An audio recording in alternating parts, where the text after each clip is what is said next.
My dear brothers and sisters, the readings I have heard today are very, very challenging.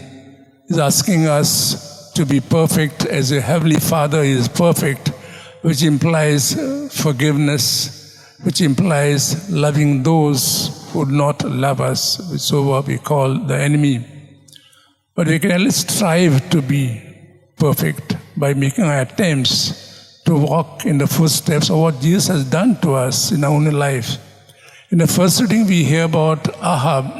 We have been hearing about him yesterday too, how he caught the plot of so-called his neighbor by using unfair means. And today, when he's confronted by the prophet Elijah and told of the consequences, he repents. Now, does he repent because of the consequences, or is there any repentance within him?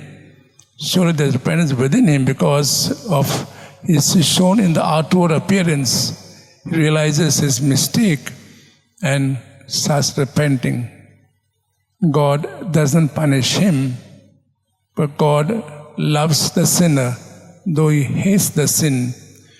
In the gospel passage, Jesus invites us to love our enemies.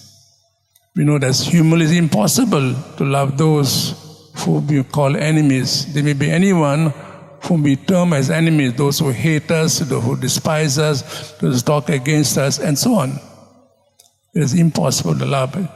So the Lord tells us that to take the first step to pray for them. And what does prayer do? It changes us from within, our attitudes towards the other whom we don't like or whom we hate. And once the change comes from within in us, we realize we are neutrals in the beginning towards those who hate us, those who are enemies. That doesn't, in a way, harm us or the other. Once we are changed from within our attitudes, it's possible that the change also comes in the other person. So the Lord invites us to be perfect, just as He is perfect, by loving those who hate us, by forgiving those who have offended us.